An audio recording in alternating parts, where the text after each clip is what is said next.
The Toronto Raptors lose 113 to 104 to the Detroit Pistons and celebrate. Celebrate because wins don't matter at this point. Celebrate because ultimately that sixth pick is all that we're watching for right now. And frankly, you want to see development, and you saw a little bit of development from one of your young players tonight. And that player is Jontay Porter. And it is only Jontay Porter whom this live is dedicated to, whom I want to talk about in this post game, because quite frankly, let's be honest, half the people who are tuning into this are not really watching these games. And me talking about Bruce Brown having a half decent game, or Kelly Olynyk starting out strong, or Jalen Duren isn't going to do a hell of a lot for you, because let's be honest, most of you did not watch this game. Give me a W if you didn't watch this game. Salute. I don't care if you're watching these games at this point. Frankly, it is torturous to watch some of these games. You're literally rooting for teams to lose, and the other side is losing for them to lose. So it's like, how do you coach a game like this? It's almost like you're playing Connect Four and you're trying to string together lineups that don't make sense. And we got one W here. Spooky Ghost Rider is like, nah, I'm not watching this shit. I'm watching the third right now. Relax. Yeah. Interesting game. Look, it's so hard to judge things by numbers in games like this. You've got Jamius Ramsey playing 19 minutes, Javon Freeman Liberty collecting a DMP CD. I don't know why. Jalen McDaniels, 21 minutes, 11 shots. He was so bad at times, man. Jordan Nwora, 11 shots. I mean, let's just take a look at the box score here, because, honestly, we'll talk about it very briefly. That will not be the context, and will not be the focus of this lab. The focus of this lab will be what we saw from Jontay Porter. And frankly, I saw so much from him tonight that I could write a book about him right now. I mean, he has just shown me so much over the last two games. And, there's certain players you feel this way about, where you're like, they need to develop this and that. They need to develop this one skill set. It'll solve everything. If this guy could just shoot, if this guy could just get into shape, if this guy could just grow 2 inches, if this guy, could just figure out the defensive end, if this guy just gets a little bit more experience. With Jontay Porter, it has always been, if this guy can just get a little bit of confidence in himself. And there's a lot of stuff where you get the feeling that he doesn't necessarily know if he belongs in the NBA right now.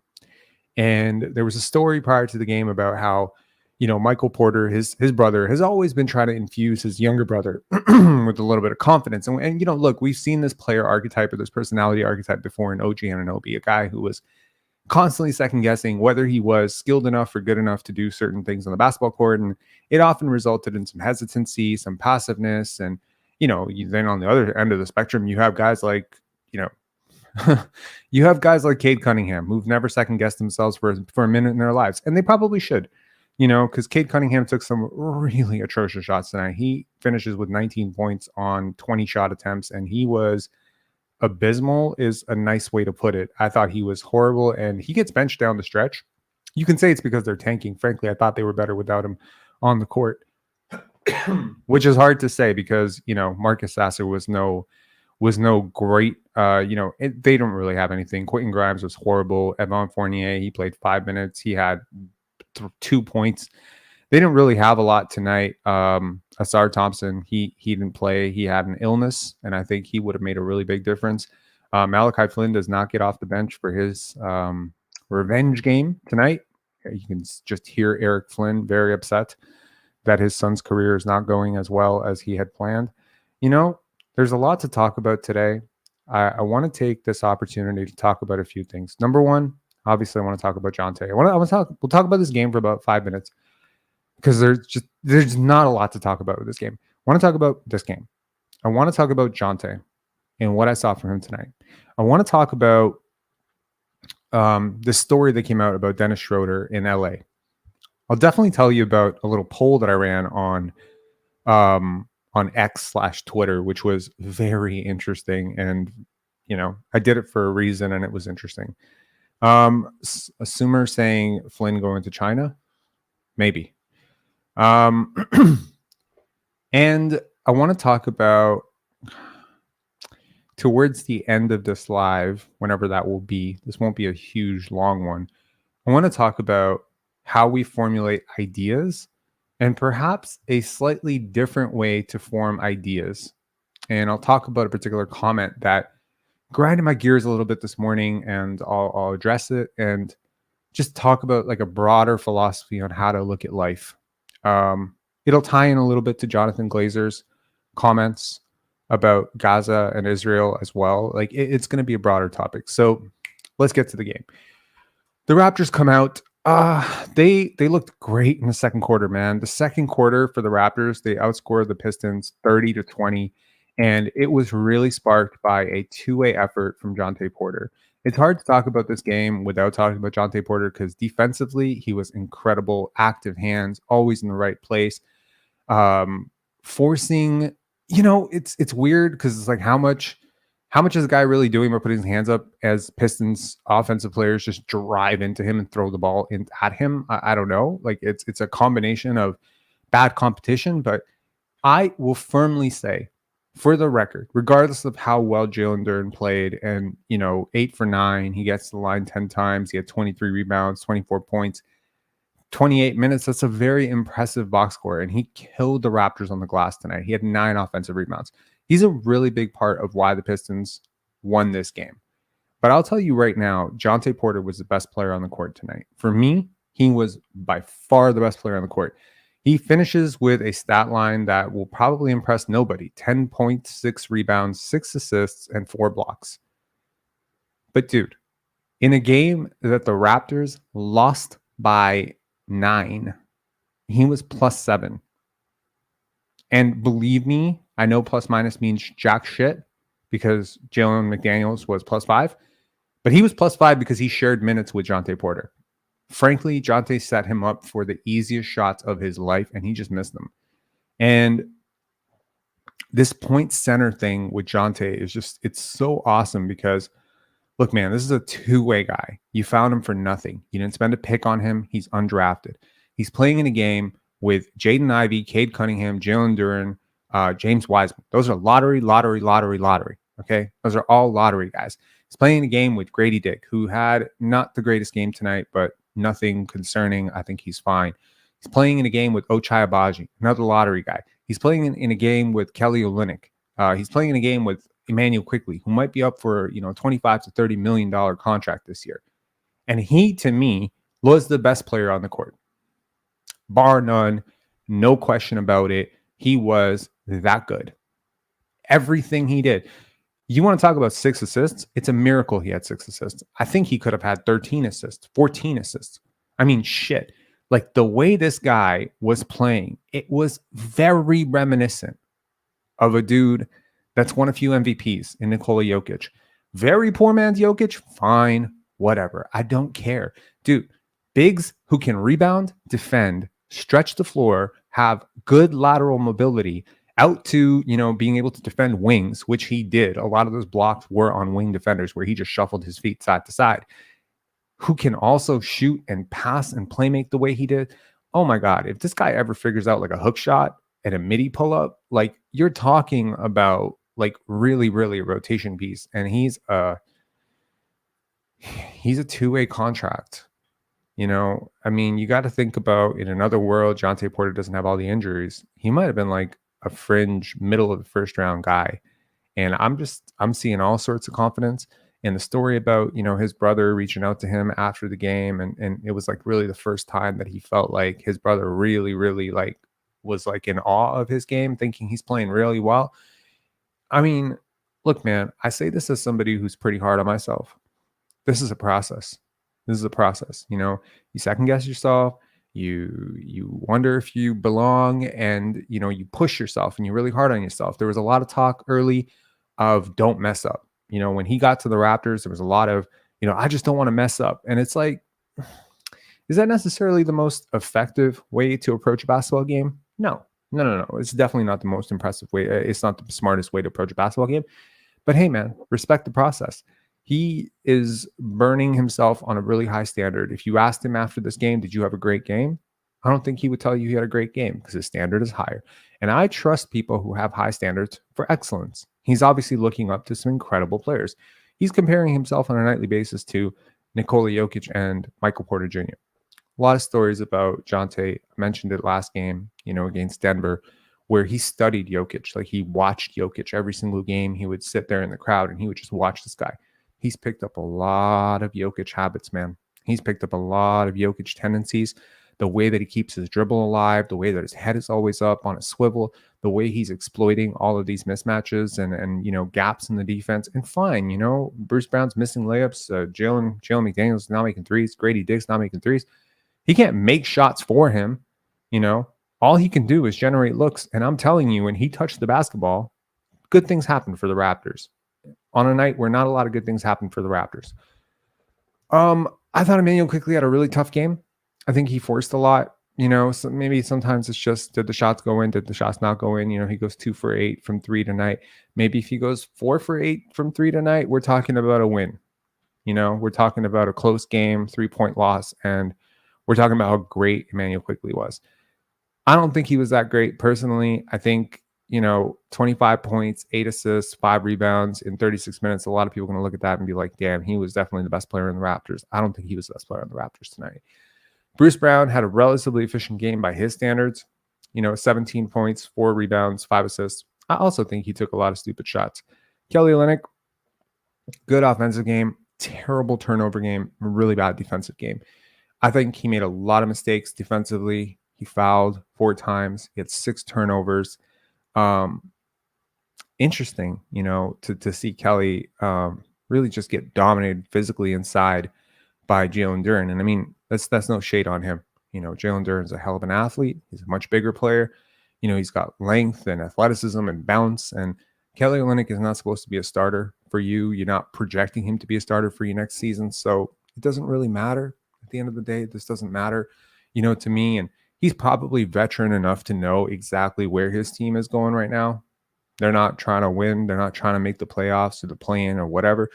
So there's really, like Nick Laff saying, like, Olynyk has been quite underwhelming. Give him the thing with Olynyk, as much as I think the Raptors overpaid by a smidge for him, I remain like a very big fan of his game overall. I remain very firm in the fact that he is a rotation big that really fits how the Raptors want to play. His playmaking at his size, his shot making, his shooting ability, his ball handling, the fact that he can bring up the basketball. He's a competent defender tonight, notwithstanding. He's a pretty competent defender if you play him in small bursts. And look, man, against backup bigs on a night-to-night basis, you're probably on an average night going to have the best backup big with him, unless he takes a major nosedive next year, which I don't think is going to happen. So I think he's going to be fine. Saying, dang, DeMar hung 46 on the Pacers tonight. Did they win? Though that is probably the better question. Did they win? Did the Bulls win? Oh, they're going to overtime. Interesting. Yeah. In terms of Raptors, pick related stuff, the Pacers, currently. Huh? You're saying Bulls won? Oh, shoot. Oh, damn. DeMar DeRozan doing the Toronto Raptors a really big favor for that pick. Thank you very much, DeMar. 132 to, wow, now I feel like an idiot. Okay. That's great. That's awesome. And in terms of the Memphis Grizzlies, they end up losing to the Charlotte Hornets. So the Toronto Raptors remain in 7th. They're half game out from the Memphis Grizzlies right now. And it's not going to be easy to catch up to the Grizzlies, man. It's not going to be easy to catch up to the Grizzlies at all. So we'll see. But hey, look, I had them. I had the Grizzlies like finishing well below the Raptors like a couple weeks ago. And, young man saying Bane's coming back soon. We'll see how long he stays. The Grizzlies are not stupid. They know they're not playing for anything. They're not a dumb organization. They get it. Yeah. So overall, I mean, like, I think tonight was a really sobering reminder of the Raptors. Of course, there's some historical precedents here. The Pistons have, for most of the season, been called the worst team of all time. I've very much refuted this. I don't think they're the worst team of all time at all. I think I can think of 10 teams worse than them in the last 25 years. But I will say this. The Toronto Raptors become the third team and only the second for sure that is going to finish with a losing record against the Pistons. The Charlotte Hornets are 0-3 against the Pistons. The Raptors finished 2-1 against the Pistons. There's a chance. Currently, the Bulls are 1-2 against the Pistons. There's a chance that the Bulls, in a month when they play the Pistons for the third to last game of the season, if they rest guys and the Pistons win or whatever, then the Pistons will have a winning record against 3 teams in the NBA this season, and the Bulls will be one of them, the Raptors will be one of them, and the Charlotte Hornets will be one of them. What's more likely to happen is that the Pistons will be tanking, and the Raptors finish as one of only 2 teams to have a losing record against what is alleged to be one of the worst teams of all time, if not the worst team of all time. Not exactly something to brag about or to be super happy about, but again, this is so secondary to the broader perspective and the broader point of this. And the broader point of this is development. You're playing a lot of young guys. Jamius Ramsey had a huge windmill jam, but I see nothing from him that warrants a second 10-day at all. Actually, there is something I see from him that warrants a second 10-day. I thought the Raptors really turned up the heat defensively a couple times. Jalen McDaniels, I don't like to say a lot of good things about Jalen McDaniels because I've been so frustrated with him all year, but he had some really inspired defensive moments, and James Ramsey did as well. He also got on the glass, like he crashed the glass hard. He had 19 minutes and he had 7 rebounds as a guard, which is pretty cool. He also got to the line twice, made both free throws. Jordan Nwora was interesting. I think he took a lot of really bad shots that put the Raptors in a little bit like bad rhythm tonight, but overall, yeah. Ochai Agbaji, be remiss to not talk about Ochai Agbaji. 26 minutes, 0 points. It's not looking great for the Ochai Agbaji was worth a first round pick camp, but that's only if you think about it in terms of Ochai Agbaji was traded for a first round pick. You can very much think of it as Otto Porter is now retired. That's who you traded for Kelly Olynyk, Ochai Agbaji, and a first round pick. That was the only bit of substantial value. It was Otto and a first round pick. Otto has retired. Otto has been waived. So the Utah Jazz basically traded 2 players, one of whom is definitively a role player in the NBA that warrants at least 15 to 20 minutes, who you have re-signed and you will retain. And you got Ochai Agbaji, which is, you can consider it a flyer. You can consider it, a guy who might pan out. You can consider it, an end of bench guy who retains some level of prospect and potential for the next couple of years to see what you want to do after his rookie contract expires. Who knows? Maybe Ochai is a guy who never works out in the NBA as anything more than an end of bench guy. Or maybe Ochai is a guy who works on his second contract. Maybe he's a guy who really flourishes and figures it out a little bit later. Or maybe Ochai Agbaji is not in the NBA in 2 years. Literally every one of those things is a distinct possibility that could happen. I think I've been inspired by some of the defensive stretches that I've seen from him, some of the athleticism. But yes, it is not super inspiring in a game where you desperately needed shot creation and defense that he was so unimpactful. Not great. Despite some of the positives for Bruce Brown tonight, which is mainly 8 for 12 from the field, I don't think he had a great game at all. I just don't. I don't think anyone really had a great game for the Raptors other than Jontay Porter. That's really my honest take on it. I don't think anyone was great. I think Grady had some really interesting cuts. He just didn't make his shots tonight. He just didn't make his shots. So let us look very quickly at the game cast and look at the win probability. The Raptors came in as, I think, 3.5 point underdogs. The Pistons are not favored to win many games, but they were favored to win this game. RJ Barrett, personal reasons, I thought that was really interesting too. Is he out for personal reasons, or is this a tank move? Because if RJ Barrett plays tonight, you win this game. 100% you win this game. If Scotty Barnes plays tonight, you win this game. Need I remind you, this is a team that you lost with Pascal Siakam and Dennis Schroder. So, I mean, shit, Nothing should be taken for granted at this point.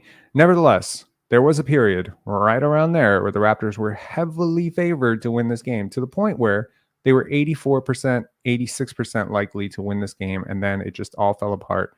And it started to fall apart going into the second half, and then, of course, third quarter happens, and then fourth quarter happens, and it's curtains. It's curtains for the Raptors. The game flow right there. That's the positive stretch right there for the Raptors, if you can sort of see it. Sorry for make it a little bit bigger for you. And that stretch coincides with Jontay Porter playing a lot of freaking minutes. In terms of the team stats, the Raptors get pummeled on the glass, 58-37. They couldn't box out anybody. They couldn't put a body on anybody. They were it was relentless. The Pistons somehow, despite this, because of their turnovers, 22 turnovers for the Pistons. Honestly, the Pistons don't turn it over 22 times. This game is a blowout, because in terms of offensive efficiency, the Raptors shoot 25% from three, 68% from the free throw line. They get massively pummeled on the glass, offensive glass, extra possessions, but the Pistons just toss it away with really stupid turnovers. Honestly, man, I remain very firm that I don't think Cade Cunningham is a first option. I don't know why they keep playing him like a first option, but they do. I don't think he was great tonight. Jaden Ivey and Jalen Duren both had 5 turnovers apiece. I think they were both really error prone tonight. They didn't get shit off the bench, but some big blocks from James Wiseman, which I felt did have like some momentum shift. You're at home, you're playing in front of a crowd that's been watching you lose all season. Hustle plays are appreciated, and James Wiseman had a couple really big blocks, which I think really swung the favor for the Pistons a little bit. But yeah, so far the Quentin Grimes experiment has not been great. Malachi Flynn has not been great for them at all. I don't even think has he played for them yet? I think he's played like once. So again, not a whole lot else to discuss there. Let's move on to Jontay Porter.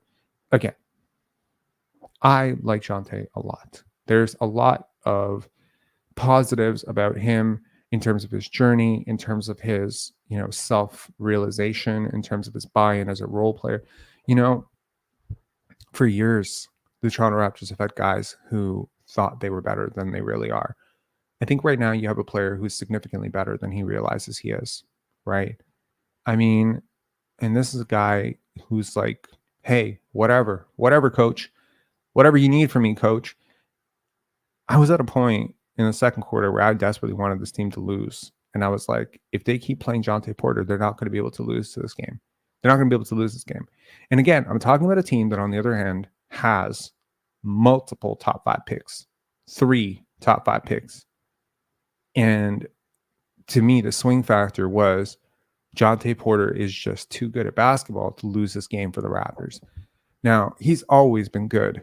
He's always been good. He's really always been good. You can go back to his college tape. He's good. He's just not assertive. He's not assertive. He's passive, right? Last game, we saw him take a ton of threes. Tonight, we saw him take a few threes. He took 5 threes tonight. That is a good number for him.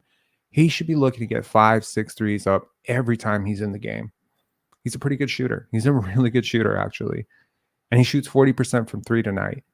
He misses 2 free throws late, which was kind of weird. But yeah, man, he has some really, really solid skills here. He can put the basketball on the floor. He reposts, he screens away, he cuts. He does all of these really fantastic things on the basketball court that you need a role player to do for you to win.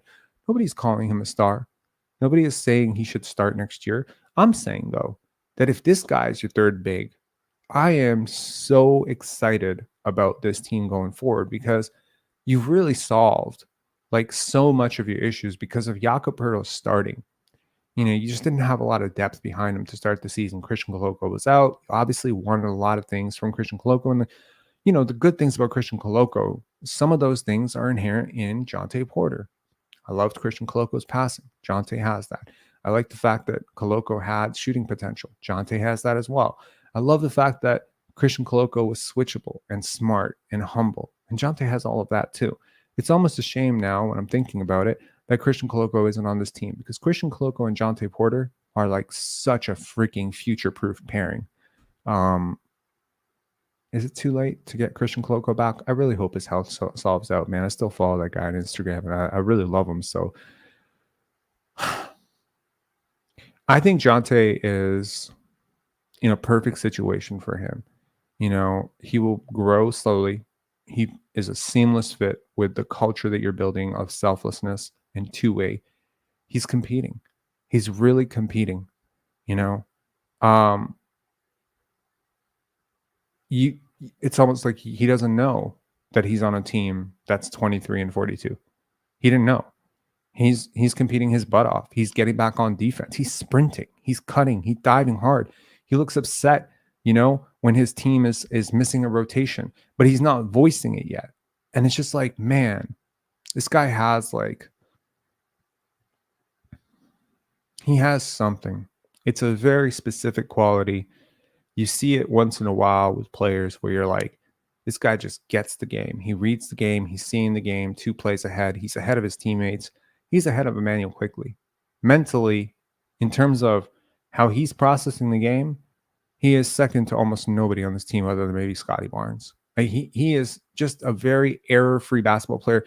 And if there are errors he's making, they're usually errors of omission, where he is failing to be assertive, failing to attack a mismatch. And yeah, that's the Scotty Barnes equation, right? He makes those mistakes too, where you're like, God damn it, Scotty, take that guy into the post and just kill him. And he'll pass. But he's not doing the Cade Cunningham thing, where he's not just driving into a guy who's got his arms up and throwing the ball into his hands. He's not doing that. He's not playing outside of himself. And honestly, you need young players who buy into roles. You do. You do. You really do. In a league where, you know, most of these guys coming from the AAU circuit have been gassed up their whole lives and been told that they're superstars, you got a guy who has real NBA talent who genuinely just wants to be part of the team. This is Jontay Porter. You know, I often think about, where would this guy be on the 96 Bulls? Like, where would this guy be on the 91 Pistons? Could they fit on that team? Could they fit on the Golden State Warriors? You know, the 16 Golden State Warriors. Could they fit on that team? Jontay Porter fits into every one of those teams as like the 12th or 13th guy. Can he get better and be the 9th guy, the 10th guy? Sure. That is part of the evolution. He's 24 years old. He has not been healthy. Worth noting. There's been a lot of talk about around Raptorland about RJ Barrett versus Ochai Agbaji. Hey, what's 23 really, right? Because we assume RJ is like a finished product and he's 23. And then Ochai, we think of him as a project or a prospect and he's 23. Well, what's 23? And then, you know, then you got Emmanuel Quickley. And, you know, if Emmanuel Quickley was 22 right now, I think a lot of you would probably be gassing him up like the next, you know, Tyrese Maxey or something like that. And right now, because he's 24, people are like, no, he's much closer to the peak. Look, people peak at different times, and there are extenuating circumstances that can cause someone to have a delayed peak. Specifically, they weren't playing the right role, or they had a great deal of their youth basketball derailed by injuries. Jontay Porter had a great deal of his youth basketball derailed by injuries. Means lower mileage. Now, of course, that could also mean that he has chronic injuries. His brother also has had a slew of injury battles, so his sisters have had a slew of injury battles. This could be genetic at this point, for all I know or all I care. But what I'm saying is that if this guy's healthy, and again, that's a very, very big if, with his point guards typically peak between 28 and 32. Not my experience, but sure. Look,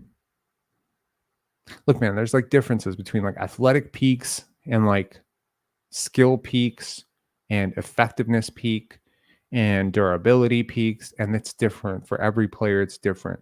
You can argue Lonzo Ball will probably never be as good as he was when he was 23 years old. Was that his peak? Same thing with Derrick Rose. Possibly similar thing with, you know, when's Fred VanVleet's peak? You know, saying knowledge-wise. I mean, knowledge-wise, you can make an argument they peak at 50. You know. If you can get John Stockton or Steve Nash to dress up for a 10-day, would they not be the most knowledgeable player probably in your game's history? Sure. Anyways, I get what you're saying. But yeah, I think Jontay has like a real shot to be something, and he doesn't have a lot of holes in his game. His only hole is that he's not a high volume guy.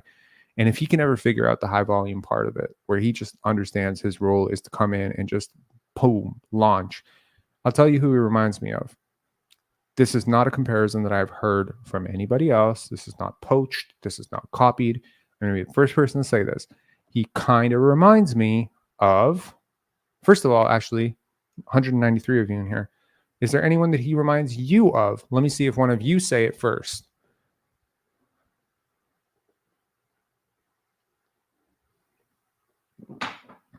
Who does he remind you of? Marc Gasol with the hyperbole over here. That's certainly not who he reminds me of. Brad Miller. That was actually a draft comparison for him, weirdly enough. Is that coffee? You bet your ass it is. Kyle Lowry. No, not who I'm thinking of. Anybody else? Okay, I'll give you a hint.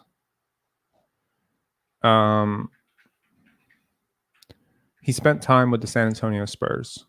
That's a hint. AK-47. Fuck no. Jeez. No, not at all. It's not the player I'm thinking of.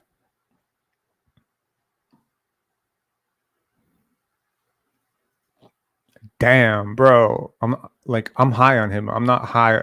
I'm not a high period. I'm not doing drugs. No, not Tim Duncan, not Boris Diaw, although I understand, the Boris Diaw part. Jakob Poeltl, hell no. Okay, I guess I got to give you more clues. He not only played for the San Antonio Spurs, he also played for the Houston Rockets.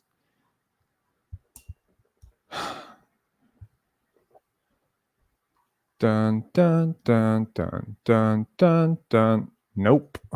Al Horford. See, you know what? You know what it is?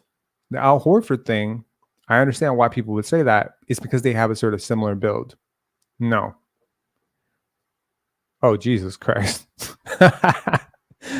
Wow. What? Are you on crack? Tracy McGrady? Like maybe Tracy McGrady now. No. Okay, I'll give you another hint. He played for the Lakers. Holy shit, bro. Get out of here. Thank you. Finally. Okay, big shot Bob, Robert Horry. Lakers, Houston Rockets, San Antonio Spurs. Championships. 7 championships. Does not get enough credit for those championships. He is a really big part of those championships. And Robert Horry is one of my favorite players, not just because we share the same name, but it's because he did everything that you need to win. Really active hands, really versatile defender, really good shooter, super low volume, really understood his role. Another guy that reminded me of Robert Horry was the guy that the Raptors traded was Otto Porter. Very Horry-esque. I love players like this. They are my spirit animal. Why do I love players like this? I don't know. I love role players. And these are the perfect role players because they have everything. They fit everything everywhere all at once. You know what I mean? Like they just have like this insane ability to elevate others. Horry maybe wasn't like necessarily the greatest passer, but he was a pretty decent playmaker. He had some good ball skills. He had like a little bit of versatility. He could play he could play the 3, he could play the 4. He didn't play a lot of 5 because centers were so huge. But if Robert Horry played today, he'd probably be a 3, 4, 5. I just like players like this. That's it. Low maintenance. I'm not gonna lie. I just heard the Spurs in Houston. There we go. Gotcha. Amusing how few know of Big Shot Bob. That's crazy. 7 championships. Everyone should know about him. Are we done with Koloko? Well, we unfortunately had to waive him. So I don't know if we're done with him. We obviously still, the Raptors still believe in him. So if he gets healthy, I'm sure he'll have a summer league slot with the Raptors. And, if he progresses to getting healthy after that, I'm sure he'll be on the 905 or he'll get a 2-way or maybe he'll get a guaranteed deal. No, they were very, very high on him. 100%. They were very high on him. Okay. Hang on 1 second. Let's just see if the post game is up yet. This is a call-in show. By all means, if you want to call in, you can definitely call in. We can definitely talk about two more things that need to be talked about specifically. Number one is, what do the Raptors need going into this offseason? Like, what do they need specifically? And the second thing that I think we should talk about is how ideas are formed. And talk a little bit about Jonathan Glazer and the comment that came up. Luis Scola is a really interesting comp as well. I think Scola was just a much better scorer inside. Are we 100% sure that Scotty's the number one option on a championship team? I don't think he's ball dominant enough. Don't need to be ball dominant enough to be a number one on a championship team. Need to draw gravity, which brings me to the point. And the point is, and I touched on it in the last live, what the Raptors need specifically is size. So badly, they need size. They need size in the front court so that Scotty can move to the back court. Now, unpopular opinion, but it's my opinion that Scotty Barnes is a guard. And it just so happens that the Raptors have three guys who are smaller than Scotty Barnes who are probably going to start very soon, if not as early as next season. And Grady, RJ, and Emmanuel Quickley. To me, this is a mistake. The mistake is Scotty Barnes as a guard has advantages that go away the minute you put him in the front court. Defensively, offensively, he's just better. Two things that really work for him as a guard. Number one, the post-ups and the shooting. Specifically, the post-ups and the shooting and the ability to draw a double team. He can always kind of get into his bag a little bit, and he can pull up over the smaller defender. And then also, if that doesn't work out completely, he can always back him onto the post, and they can draw the double. For a playmaker like Scotty, really all you have to do is do two things. You have to, one, get your defender to commit to you. Number two, you have to draw the help. It doesn't have to be a complete committed double team. It can be a soft double team that allows for a cutback door or a shooter to spot up or some sort of off-ball action where a screener sets the ball for a shooter. Scotty's going to see all of that. The smaller defender also gives Scotty the second thing, which is he gives him the angle to see over the defense. The minute you start putting up against a power forward, now you're thinking to yourself, hey, a guard going up against a power forward or a small forward or, a center, this is a great thing. Yeah, only if the guard is super bursty or super dynamic with the ball, and he's not. Yeah, if you put Tracy McGrady in his prime up against Al Horford, he probably dust him, right? But Tracy McGrady was also a really big guard, and that's what made him such a nightmare. He could pull up over. He wasn't the greatest shooter. He wasn't the greatest passer, but he had advantages at the guard position at 6'8.5" that other guys simply didn't have. He was going up against guys who were 6'5" every single night. And, if you wanted to do something about it, tough shit, because, he had a small forward next to him who was a real substantial small forward, not some undersized three. And he had two bigs playing with him. So you had to guard him with your second biggest guy, right? Andre Lee saying, is RJ cornerstone on this team? Holy shit, we got to talk about RJ Barrett too. I think he can be. I think he's a really good player, and I really like him. I think the issue right now is the Raptors have gone away from what was effectively the identity of this team to start the season, which is they were the biggest team in the league. They had Jakob Poeltl, a legit 7-foot center. They had OG Anunoby, a legit 6'8" small forward. They had Pascal Siakam, a 6'9.5", 6'10" power forward. And then they had the biggest shooting guard in the NBA in Scotty Barnes at 6'8.5", 6'9" maybe. And then they had Dennis Schroder with super long arms, 6'2" with a 6'8" wingspan or 6'7" wingspan at the point guard position. That's a really big team. Now, I understand the Raptors were not overly successful with that team, but Scotty was very successful. In that lineup, he was very successful. To start the season out, he was around 8 boxes minus. He moved down to about 6 boxes minus. Then OG gets traded. Pascal gets traded. And suddenly, he's finishing the season as a 3.7 boxes minus guy. That means, for the most part, since that trade, he's been like a 1 boxes minus guy. You understand how the math on this works? He has really become half the player since moving over to the power forward to fill in for Siakam. And the common narrative is, wow, Siakam was helping so much. No, I don't think that's it. I don't think that's it. You know, because even when Siakam was playing terribly, even when OG was playing well, even when OG was playing terribly and Siakam started to play better, his numbers maintained. The only key difference there was when you had Jakob, when you had OG, when you had Pascal, he was the guard. And that matters. It matters big time. And I understand that maybe if his handle gets a little bit better, then he'll have advantages at that 4 spot.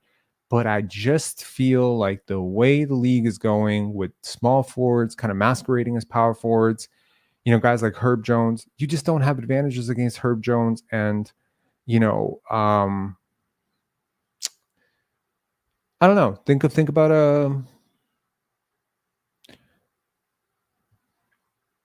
okay. Think about tonight. No, don't think about tonight. Okay, think about Sacramento. Right? Who is the shooting guard in Sacramento? Kevin Huerter, Harrison Barnes, someone like that, right? Malik Monk. These are your matchups at the 2, right? Scotty Barnes has a huge size advantage, strength advantage, post-up advantage, sight advantage on that matchup. But the minute you go over to the 4-5, now you're up against Keegan Murray, Domas Sabonis, you know? And suddenly a lot of those matchups go away. And it's not like he's not, you know, big enough to stay with him. It's the same thing with the Houston Rockets. You go up against, who would you rather go up against? You want to go up against Jalen Green or you want to go up against Jabari Smith? Like, I feel like you're going to have advantages against Jalen Green that you just don't have against Jabari Smith, that you don't have against Herb Jones. Like, the power forward position is dead. It's just dead. So you're basically asking Scotty to go up against 4s every single night who are really just really big 3s. And that's taking away advantages that, you know, frankly, gives you a lot of appreciation for a guy like Pascal Siakam, because I feel like Siakam might have benefited from moving over to the guard position too, you know, and to some extent, he did play a lot of guard. In his best moments, he was playing a lot like with really big lineups. So anyways, I don't think size is ever a disadvantage. I think some of the best teams in the league are big teams. I think the Nuggets are a huge team. I think the Sixers, when they're healthy, were a huge team. I think the Cavaliers are a huge team. You know, the Dallas Mavericks are a pretty big team. The Celtics are a really huge team with Kristaps Porzingis and Al Horford in there. Look, man, like, size wins. Size is back in the NBA. Defense is coming back. And I just don't see a reason why the Raptors need to play small. And I just don't think that in a lineup which features Grady Dick and RJ Barrett and Emmanuel Quickley, that Scotty Barnes is ever going to be a guard again. And I think that's a problem because he is a guard. He is absolutely a guard. So that's a bit of a logjam issue for the Raptors going forward, because RJ Barrett is probably not going to come off the bench. And Grady Dick, yeah, he'll come off the bench for a bit, but you need to find a way. And it's just the problem here is when you have RJ Barrett, the other team is always going to put the smaller defender on RJ. So at the very least, you got to put a 4 in there so they can move Scotty to at least the 3-2. And then RJ or Scotty could have that size strength advantage over whoever the smaller defender is there. You know? Jay saying, I totally agree with you. A small lineup. What would your ideal solution be? Ideal solution is find a power forward who can start in that lineup, who can stretch the floor and defend, who cannot be guarded with a small. Also a key point there. So a guy who maybe isn't so timid and could potentially bring it into the post and really make defenses pay, because you're already giving up enough offensively with Jakob Poeltl's limitations. You don't want to compound that by having a one-dimensional power forward, right? So I just don't like this idea going forward of Gary Trent Jr., because Gary Trent Jr. is guardable by basically 4 positions. He doesn't drive well enough. He doesn't finish well enough around the paint. So you can hide somebody against Gary Trent, right? So Alex Sarr is 7-1. Yeah. Sarr is interesting. I heard somebody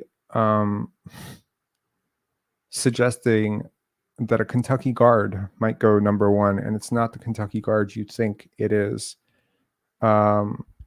Daryl saying, are we getting draft content?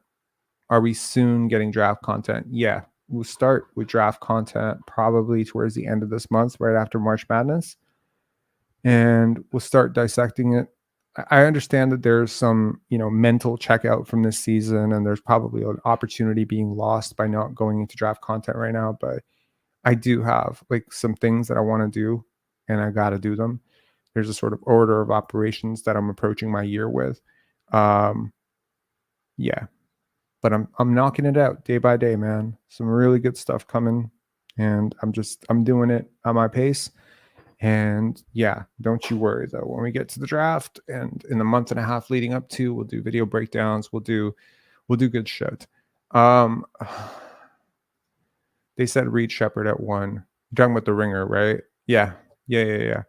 I mean, shit.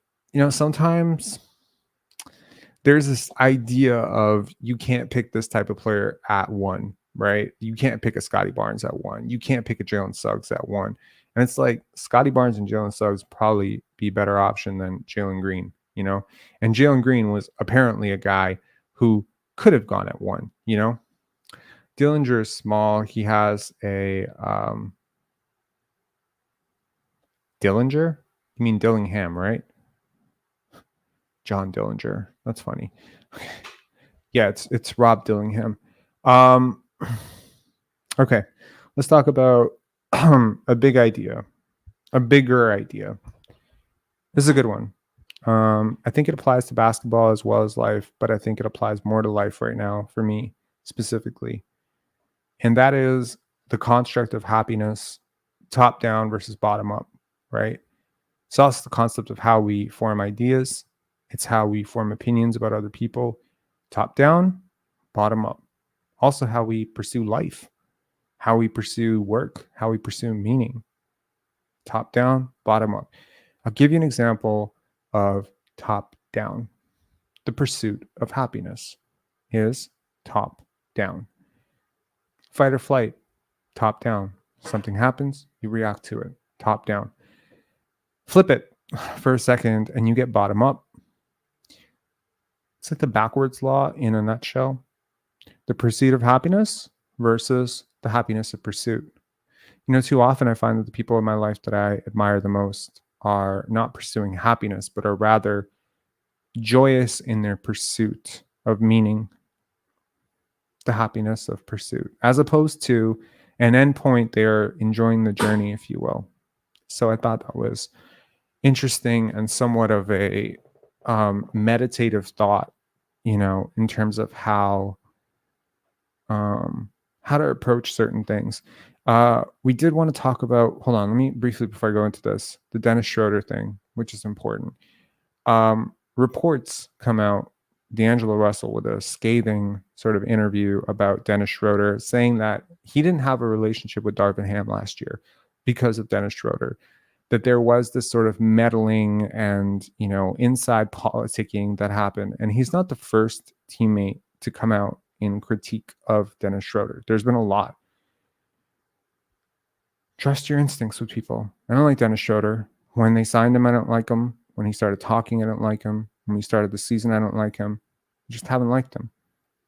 I don't like him. And yeah, I think I would not be surprised if this is the last time Dennis Schroder is paid anything over league minimum. So enjoy it, no shade, no hate, whatever. Not a fan. Not a fan of that personality type. Not a fan of the player type sometimes. I think he played really well for the Raptors, relatively speaking to his career averages and to his career projections. I think he outperformed the contract that he signed. But there's so much more that goes into being a valuable teammate. And I think that he was more harm than good. And I have really, really enjoyed the chemistry on this team since he's been gone. The vibes are immaculate. And we talked a lot about vibes last year. Vibe this, vibe that, good vibes, bad, whatever. It became a bit of a mockery and a meme. But man, I have enjoyed this team more since he's been gone. And I hope for the Toronto Raptors that they have also enjoyed their team more since he's been gone. Top down, bottom up. Back to that. How we make judgments about people, how we make judgments about ourselves, how we process, interpret actions and things from the past, I think is a lot of this top down, bottom up stuff, right? I don't think I've been critical of anybody much. I mean, maybe okay, a little bit of Jalen McDaniels, side swipes and drive-bys, a little bit, yeah, sure. I haven't been enamored with Jordan Nwora, so I'm definitely not sitting here making low light videos of Jordan Nwora, but I'm just saying, like, I'm not thrilled with him. I haven't been very adamant in my support for keeping Chris Boucher or Gary Trent Jr., but I certainly am not going out of my way to post content about them and hating on them. And I remain very committed to this idea that RJ Barrett is a flawed equation, that he's played much better as a Toronto Raptor than he ever did as a Knick, that he's shown incredible signs of growth as a playmaker and as a shooter, and I hope he can keep it up.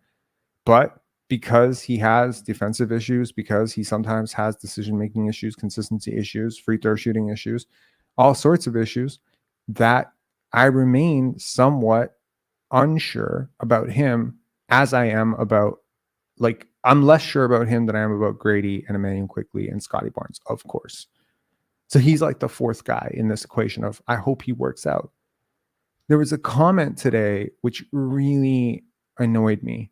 And I have been listening to this, person make these sort of snippy remarks for the better part of like 3 months. And I don't respond to them because it's kind of like a new policy of mine that I just, if a comment is particularly egregious or it doesn't make sense to me, I'm just like, I'm not blocking the person. I'm not responding to it. I'm not debating it. I'm just letting it be. If someone else wants to respond to it, they can, but I don't have the energy or the time or the patience to do that anymore. I did it a lot last year. I got nothing out of it. So his comment was, I think I know why Rob hates RJ Barrett. Wow. Hate? For real? Fuck you, right? First of all, I don't hate anybody. I don't even hate Fred VanVleet and Dennis Schroder. I do not hate these people. I don't know these people to hate them. And even if I knew them, I don't hate people I know. So where is the hate? Critique is not hate. But he went on to say, I think I understand why Rob hates RJ Barrett. It's because of Hugh. And I was like, what Hugh is he talking about? And then I kept reading, and the insinuation was obvious because he mentioned, he's like, it's why, he's so sure about Grady Dick, but he's critical of Jaylen Brown. And it just, I spent like a good minute just looking at that comment and just like wanting to fucking throw something. Because it was just like, what? Like, where were you when I was saying OG was my favorite player? Like, where the fuck was Hugh then? Like, what are you seeing in the content? And where's the hate? Like, it's such a egregious and crazy ass charge to throw like at somebody to say, you like Grady Dick, you aren't sold on RJ Barrett, boom, foul. What? Then he brought up the whole Canadian thing. And I was just like, you know what? I've let this person talk enough. Peace out. Fuck off. Blocked him from the channel. Same shit that happened with Pascal Siakam last year. But wait a second. My leading critique last year was of Fred VanVleet. What's his hue?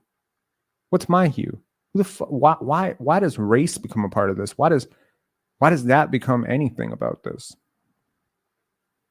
A little frustrating, a little annoying, but I didn't let it like derail my day. And I certainly am not going back and forth in the comments about this shit anymore. It's just, I refuse. I will not. Right. Rem is saying, didn't understand why Grady has more potential than RJ.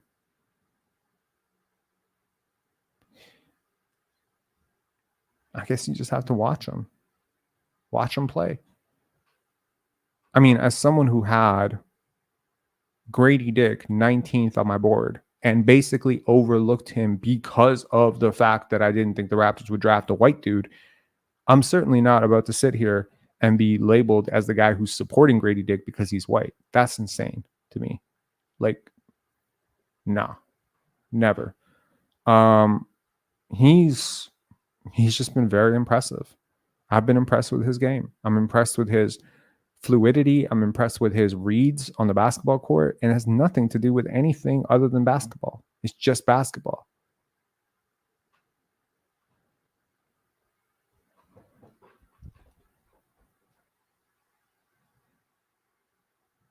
Gravity for one. Look, man, I think RJ Barrett has incredibly redeeming qualities. I think some of the stuff that he does getting downhill is awesome. I think his playmaking has been so much better. I think he's trying on defense. I think every live I've given him credit for taking tough matchups defensively and having that sort of gall. He's tough. Like he cares. Like he really cares. And I'm hoping that he works out. I'm just not delusional enough to realize that, okay, yes, he's 23. I get that. He's going to be 24 soon. I get that. I don't think he's a finished product. I think he's a really hard worker. When we traded for him, I acknowledge that he's a really hard worker and he cares about his career. He loves basketball. I like 23-year-olds who love basketball and who care about their career and see themselves as being more. I'm not sure if he's athletic enough, long enough, finishes well enough, dynamic enough, shifty enough, a good enough shooter, a good enough playmaker to do some of the stuff that, and I mean, again, his usage has been lower as a Raptor than it was as a Knick, and I think that's very impressive. He's posting a 0 box plus minus as a Toronto Raptor. He was negative every year with the Knicks. This is worth noting. This is by far the best stretch of basketball RJ Barrett has ever played. Ever. In his career. There is nothing analytically better than what you've seen as a Toronto Raptor. And that's good. That's very good. This is a good thing. But don't get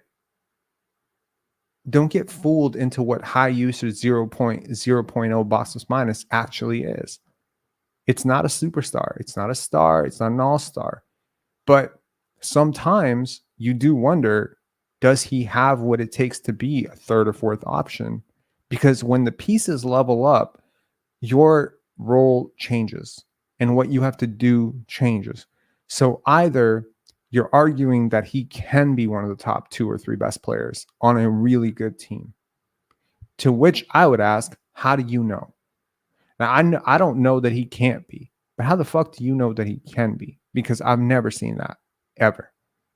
He's never been the 3rd best player on a good team, ever. He's the 3rd best player on this team right now.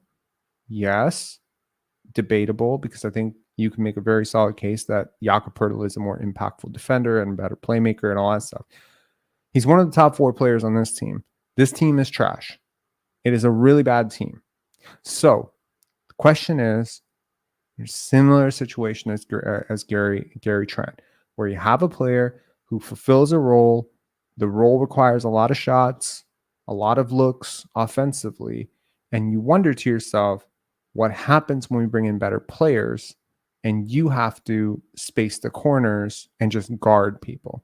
Do you have the malleability in your game where we can just stick you on a guy and say, stick into the corner and shoot threes this game, and you're going to be able to do that? Or do you have the convertibility and upside where we can say that, hey, let's pour another 2 years of development dollars into you, and you can basically become the 2nd or 3rd best player on a championship contender? I don't know about that second thing, and I don't know about the first thing.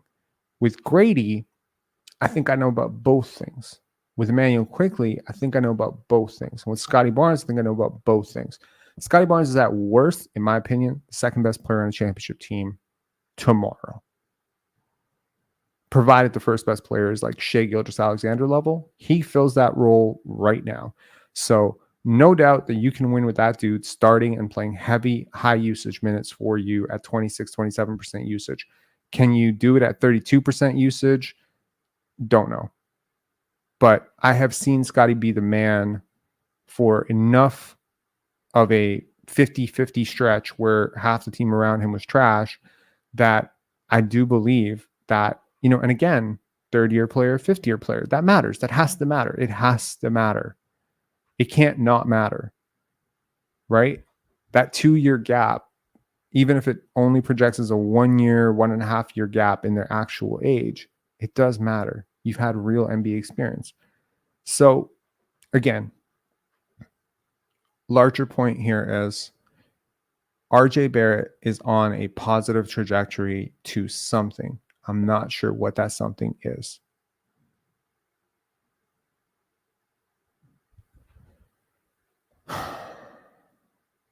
I don't. Haramis Curry, bro. Think you ended banning that Hoodie Mellow dude at the end of the draft, at the end of the live. Yeah, I think he went off about something. Was it RJ? Was it just like relentlessly RJ? What the fuck? Am I just checking texts in the middle of a live? That's rude. I don't want to be doing that, but this seems kind of urgent. Oy. Okay. Next project coming up. That's cool. My bad. So anyways, complicated thoughts about RJ Barrett. I wish him nothing but the best. I want him to be good. I hope he can level up. I hope his playmaking gets better and that some of his off-ball stuff gets even better. I think he's shown some really interesting promise as a cutter and as a guy who moves without the basketball. I like the fact that he's been really much better. Like both RJ and Emmanuel Quickley were put into situations that they previously failed at in New York. The critique for RJ was if you put him in a role where he doesn't have high usage, he sort of floats and he doesn't impact the game enough. I think his usage has been lower as a Raptor and he's having the best stretch of his career. So this is an upside. The second critique was Emmanuel Quickley. If you make him more of a playmaker for others, he'll struggle. If you make him more of a guy who has to finish closer to the paint, he'll struggle. Well, guess what? That's what he's doing. He's a playmaker for others who's operating a lot of pick and roll ball handling stuff, and he's trying to finish closer and closer to the rim. Both guys have been put in a situation where they have typically failed. If you look at Emmanuel Quickley's analytics numbers, if you look at his analytics in New York, the 1 year where he actually struggled was, I believe, his second year where the assist percentage jumped tremendously up. Clearly, it wasn't a skill. And when you put players in positions where they aren't naturally gifted, you're going to see a bump down in efficiency. You're going to see higher turnovers. But this is a very good thing because this is how you grow. This is how you develop.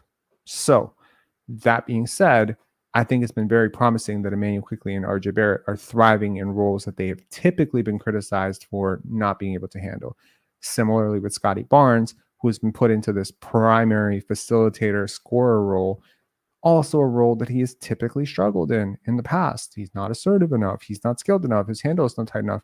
So all three guys are basically being put in a situation that is less than optimal. And let me tell you right now, if you really, really wanted to win these games as opposed to develop, you probably would have gone in a different direction. You might have built an offense around Gary Trent Jr. or RJ Barrett, someone who's a little bit more comfortable scoring. You would have kept Scotty in that second or third secondary playmaker role, primary playmaker role. Maybe you would have made him a point guard or something. You would have pushed him more towards his natural strengths, and you would have put these other guys through more natural strengths, and you might have had more efficient production out of those players, but you would have had less efficient growth. So similarly with, playing Jontay Porter or, playing Javon Freeman Liberty or whatever, playing Grady Dick major minutes, you're putting guys into situations where they're typically not comfortable. You're doing it at the detriment and cost of winning today so that you can win long term. Okay. And this is a very important thing coaches sometimes don't understand is don't live and die by the day. It's very important to get these reps in. There's no replacement for game reps. Listen to it's a really good interview. Woj and Chet Holmgren. Go check that interview out. It's fascinating. Number one, I really appreciate a young player who can be so articulate and honest about their own experiences as a player. But he talks about, having to miss all of last year, not being able to play, keeping himself engaged, keeping himself, motivated, but also that there's no replacement for game reps. Okay. Look at Victor Wembanyama. Look how much better he's gotten throughout the year. He's gotten better by the month. And it's not really skill work. It's just experience, building on experience. And to the point where right now he's going to finish top 25 in EPM. That's crazy for a rookie to finish top 25 in EPM, given where he started. Yikes.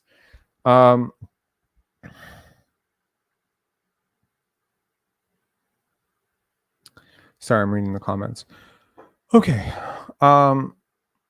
Back to, sorry to flip around a little bit. Enough about RJ, enough about Grady, enough about Emmanuel Quickly, enough about Scotty Barnes and the type of roster I want this team to run, which is, by the way, in case you missed it, we want some size in Toronto. This top-down approach, and I also want to talk about Jonathan Glazer and, to the listeners out there who care, Israel, Palestine, this whole thing. So Jonathan Glazer is a director. He's a very famous director. He's one of the best directors in the world. He's a Penn Dance alumni. We screened 2 of his films in 2021, Strasbourg 15-18 and The Fall. And he won an Oscar for, I believe, Best Foreign Film. And in his speech, he made quite a stir across the world, right? And a lot of people were very upset about it. And he basically said that, to paraphrase what he said specifically, he said, I refuse to let, I don't want my Jewishness or the Holocaust to be distorted effectively or used against whatever. I can't remember the exact quote, but the gist of it was that I don't want this to be used to political gain. Now, I'm not going to speak as a Jewish person because I'm not Jewish. I have a lot of Jewish friends, but it does not give me the right to speak as a Jewish person. I do not have the right to speak as a Palestinian because I'm not Palestinian, I'm not Arab, I'm not Muslim, I'm not any of those things. So I'll just speak as myself. I'll speak as myself as a Serb. As a Serbian person, very often, especially if you're growing up around people who are pretty extreme about the political views and stuff, you are told that there's certain people that you just don't mess with. You don't want to be, dating this person or that person. If you look at my dating history, I dated an Albanian girl for 3 years. My first serious relationship was a Bosnian girl. I dated a Croatian girl who was half Serbian, half Croatian. I dated a Bulgarian girl. I dated a Turkish girl. To have friends that ruthlessly tried to tease me for dating a Turkish girl? Hell yeah. Did I tell them to fuck off? Yes.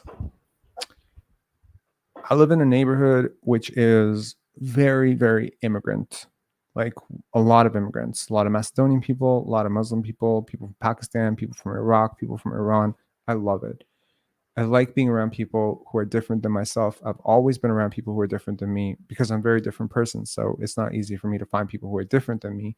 If I go to any neighborhood, I'm going to find people who are very different than me. And I appreciate that. Okay.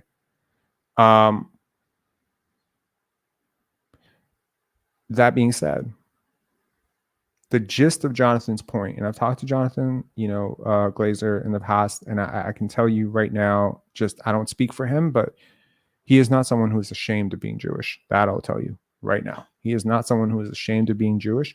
He is a person who does not want to be boxed in. And I identify with this completely. There's this notion that because I'm Serbian, I'm supposed to hate certain people, or I'm supposed to have a grudge against certain people because their grandfather did something to my grandfather 80 years ago. And I'm sorry. I won't do that. I'm not going to do that. No. I'm not going to hate Turkish people. I'm not going to have an issue with Albanian people because of some war that I'm not a part of, that I've never fought in. I'm not. I'm going to be empathetic to the fact that it happened. I'm going to register that history happened. I will have my own views about it, but I will not hate random people that have nothing to do with anything based on the color of their skin or what affiliation or what politics. I also do not hate people who voted for Trump. I do not hate people who voted for Obama. I do not hate people who are Democrat, Republican. If you voted for Justin Trudeau, I do not hate you. If you voted against Justin Trudeau, I do not hate you. I cannot hate somebody. Number one, I cannot hate someone, period. I do not have hate in my heart for anybody, whether that be, somebody who hates me. Congratulations. That's your burden. It's not mine. I refuse to hold hate. Why? Because an eye for an eye makes the world blind, because this is the oldest trick in the book. Now, Jonathan Glazer made a little bit of a controversy because he did not want his identity or the memories of the atrocities of World War II to be used to justify what is happening in Palestine, in Gaza right now. And I agree with that, because a long time ago, I was a young child who did not want to believe, or at least even then, I had the conscience to know that what happened 6 years ago or 7 years ago does not justify the murder of children, does not justify what is happening. And look, when I listen to some, people who are very, very pro-war, either, and by the way, on both sides, I promise you, I'm not sitting on a fence here. If you are under the impression that, in order for your country or your existence to matter, or in order to support something, another group of people has to just be eradicated from the earth or just removed from the face of the earth, if you are, someone who supports like Hamas and what they believe at their core principles, that Israel and Jewish people must be wiped off from the face of the earth, that they will not stop until that happens. If you are someone who defends October 7th, well, you can just fuck right the hell off, right? But if you are someone who also believes that because October 7th happened, that somehow that justifies, anything at all costs to make sure it never happens, and that, the Palestinian children, that people, during Ramadan should not be able to pray, that you have the right to just shut that off. If you think that your religion is better than somebody else's religion because it's yours, if you are of the belief that women and children, because they believe in some other God than you do, are less than your women and children, well, you're not part of the solution either.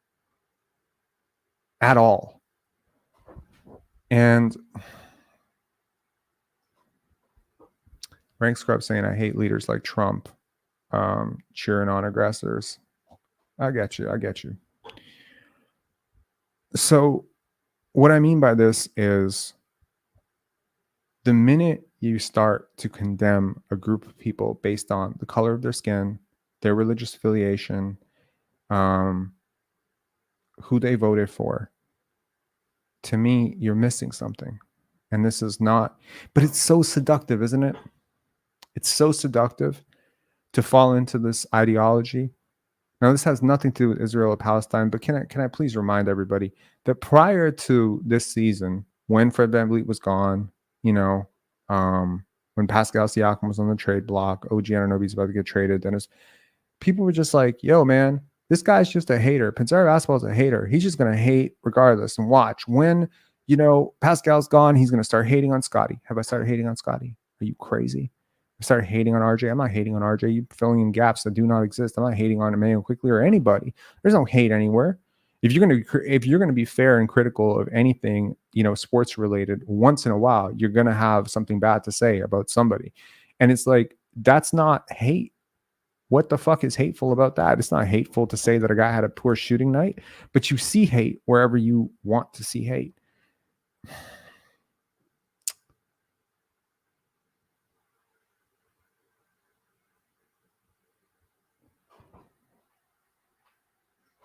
Bingo. And that's the point. And this, I'll try to tie this up in a tight bow. Growing up, I noticed that the other, whoever you define as the other, Mexicans, Black people, immigrants, Arabs, Jews, whoever, anyone who wasn't white, I guess, everyone was supposed to be very homogenous. Everyone's supposed to fit into a box. Everyone is supposed to be exactly one way, to the point where, oh, you're Serb? That must mean you like this, you dress like this, you sound like this, you eat this food, you vote for this person, you think this person, you hate this person. It's a means of identifying. We all have a need for community. And if our community is defined by what we collectively hate or what we collectively do, and it must be so rigid, we become kind of like caricatures as opposed to actual people. You might find it hard to believe that not all Black people voted for Obama or even liked Barack Obama's policies. You might find that impossible to believe. especially if you're, from the South and you're a bigot. You will find that really hard to believe that not every single black person that you know voted for Barack Obama. You might also find it hard to believe that not every single person who voted for Donald Trump was racist. You might find that very hard to believe. How can you support somebody who says these things if you yourself are not racist? And be like, I don't know. I don't think one way. Maybe I just really don't like the other guy. There's so much nuance, but we're not comfortable with nuance in this world. We all want to box everyone into a fucking thing. So it's like, okay, you're black, you gotta be Democrat. How dare you be Republican if you're black? It's like, what if you're really rich? Is that okay? What if you just really don't like the Democratic Party? Is that okay? Where is this freedom of choice? How come it is that white men have all the freedom of choice, but everybody who's not a white man has to vote one way? Oh, you're a woman? You got to vote for Biden because he has Kamala Harris. Why?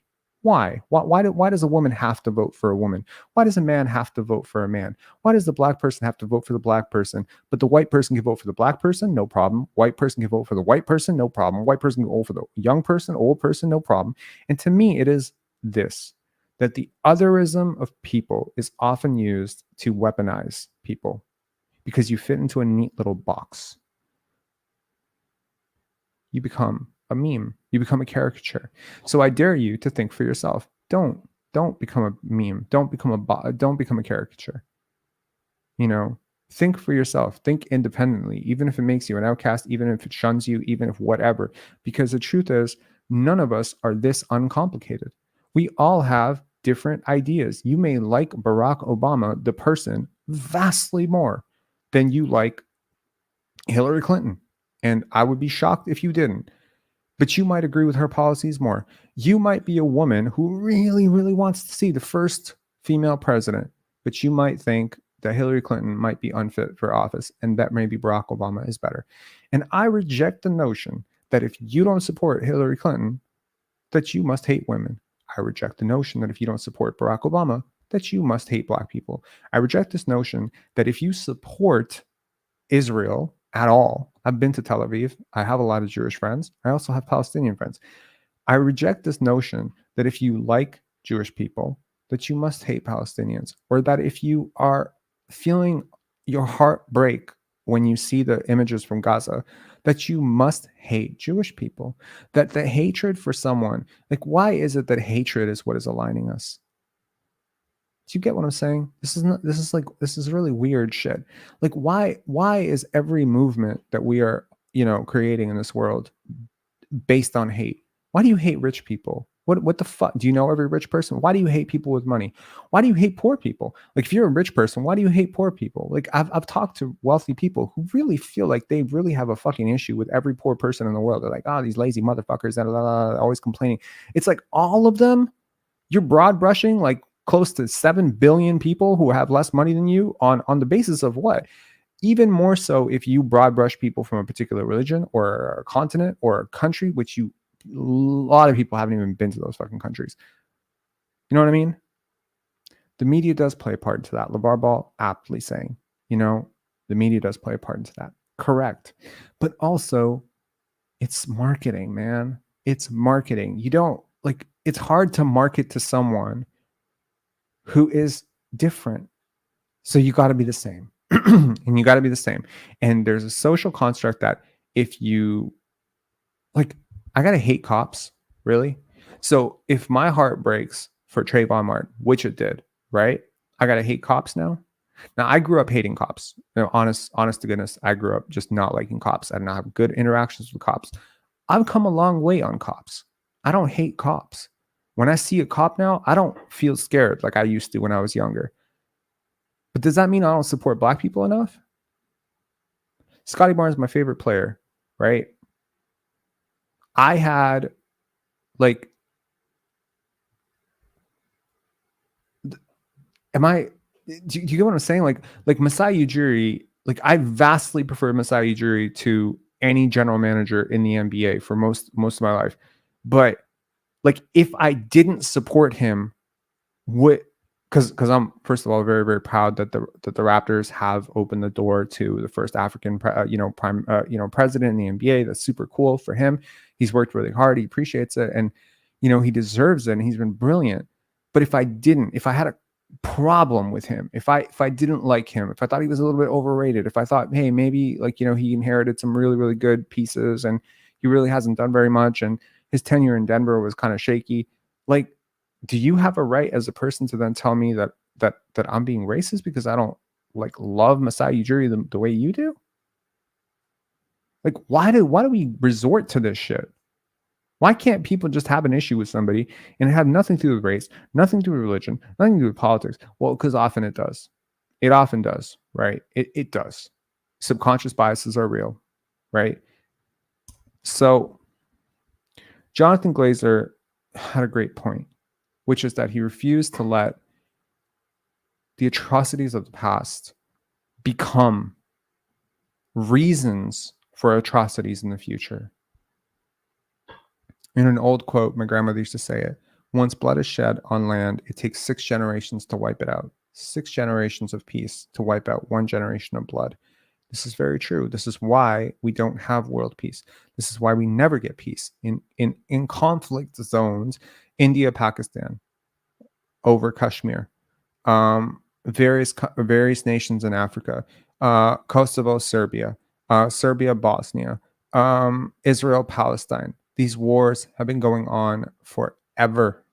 These conflicts have been going on forever. So that, I think you need to have a tremendous amount of empathy for everyone who's suffering on the ground in Gaza. And you need to have empathy for the victims of October 7th. You need to understand that people with a lot of money and a lot of power control people who don't have a lot of money and a lot of power. And this is the truest thing that has been true through all of human history. And that people like yourself or me or whatever, we are pawns in a much, much larger scheme and a much larger game, and that our lives are never, ever taken to be as valuable as political ends and political means. They're always sacrificial pawns in a larger, thing. And if your response to supporting Palestine is to spew anti-Semitic rhetoric, or if your support for Israel or your support for Jews or your support for Judaism is to, disregard human life in Palestine, then Jonathan Glazer's speech was for you, and his film is for you, because his film is about how we come to dehumanize the other. How can you disregard the value of a human life to the point where you're able to look at a person, see them suffering, and say, well, you don't support my God or you don't support my country, so whatever. I think that's the point. As a young child, I often wondered how World War II happened, because I obviously was not alive when it happened. But when we learned about it in school, my only question was not who was the wrong person or who was the bad person. My question was how were so many people convinced to hate somebody this much? And it dawned on me when I was 11, 12 years old, after I read a lot of books about it, that under the right circumstances or the wrong circumstances, people become highly easy to manipulate and highly susceptible to politicking and hateful ideologies. And the truth is that when you are starving, when you're broke, when your country is, when your health and the health of your children is threatened, then ultimately you will succumb to very manipulative political ideologies that will teach you to hate somebody. And those people who are actually responsible for your suffering will shift the blame onto the easiest scapegoat. And through much of human history, this has been the Jews. In my opinion, and in the historical opinion, anti-Semitism is not something that just started in Germany in World War II. Anti-Semitism is something that is as old as time itself. It's been around for 4,000, 5,000 years. People have had issues with Jewish people going way back. And we used to live in a world where having an issue with somebody who was different than you was not a reason to have a debate with that person. It was a reason to accuse them of witchcraft or to consider them subhuman, but in today's world where we do have access to knowledge and books, I think if you meet someone who's different than you, you should have a conversation about it. I wrote in support of Jonathan Glazer because I've talked to him and I know that in his heart, he meant well. I had a lot of people reach out to me after I made my Facebook post, some who had issues with Glazer as Jewish people. We had those conversations. I approached those conversations with a listening heart. I also had people who are very, very pro-Palestine, who have family in Palestine, who reached out to me and said, hey, Rob, I think there's this thing and that thing that you don't understand right now. And I was willing to listen to both sides. I think we need to have conversations. In life and in general, we need to have conversations. And ideally, we need to have those conversations, not just with people who believe exactly what we believe, but rather with people who do not believe what we believe. And it's very difficult to have conversations with people we don't agree with when we are taught that we must hate everyone that we don't agree with. So anyways, I just want to say that, my dating history aside, Pendance has always been a very apolitical film festival. We selected a Bosnian film. We selected a Jewish film. We select, from Israel. We had a lot of people reach out to us and get very angry at us for selecting a film from Israel this year. I don't care. We're always going to be story over everything. That's what my hoodie says. Story over everything. Story over everything means story over politics, story over budget, story over religion, story over everything. I don't give a shit where your story comes from. In 2021, we had a beautiful, beautiful fucking short film called Too Sunny, and it's by Maggie Briggs and Federico, and it's about a truck driver who becomes brainwashed into voting for Trump because all day he's just listening to Fox Radio or Fox News. And I just thought it was such a brilliant film. And it was a brilliant film. And some people had an issue with us programming that. And I don't give a shit. I really don't. I understand, people have very sensitive, opinions about all of this. I'm just trying to tell you, I've never in my life, I've been alive for 36 years. I've never in my life seen a situation that was hateful be solved with hate. Ever. Never. And I don't think I'm gonna. So anyways, let's quickly bring on Lil John. Lil John, what's going on, man? I don't know how to follow that up, man. Okay. That was a lot. That was a Yeah. lot of good stuff. Was it good? I mean, I hope it was. But yeah, I feel like, this is a very small platform, but if you could use the platform for some positive change in somebody, I'm happy to do that. Um, that conversation you were having about the position. This is an aside from the game. I actually think I like Scotty at the four, only Okay. because, or at least defensively. Maybe when you're talking about guard, you're talking exclusively on offense. But Mm-hmm. defensively, I like him away from the perimeter, guarding uh, ball screens with like 6, 7 seconds left on the clock on a switch instead of guarding like De'Aaron Fox for Right. 20 seconds man to man at the perimeter. Instead, he's the big man, and then when they switch, he can lock it up like he's Bam Adebayo.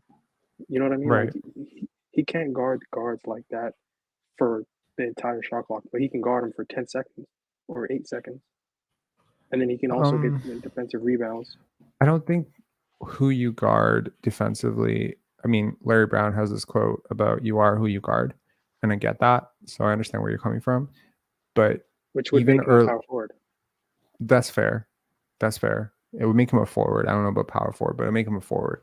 Yeah, I forward. do believe that earlier in the season, though, he did have a lot of stretches where he was playing lower in the defense, but he was still playing higher in the offense. So it is Yeah. possible to Oh be yeah, yeah. because it's not like you're gonna guard, like when you have a roster like OG, Pascal, Jakob, and Scotty starting together. Who do you put your smallest defender on in that group, right? Probably the guy who's taking the most threes, and that was OG. Scotty. Well, it was Scotty actually earlier in the season. It was Scotty making a lot of threes. When you remember, he had like 15 threes in a single game. Um, But ideally, you would put it on like if I was another team, like since we know all the weaknesses of these guys, I Hmm. would put the smallest guy on OG, and then just try to, if he gets too deep, you just bring some help, and and then when he's on the perimeter, you can attack his handle. That's what I would do. Fair enough. But I mean, like in terms of dynamic handle and stuff, like I think Scotty's got him beat. So you would actually be in an advantage to put your smaller, quicker defender on Scotty Barnes. My point is that teams thinking that they Yeah, could take something away from Scotty by putting a smaller, quicker defender on him didn't realize that they were also surrendering better passing lanes and whatever.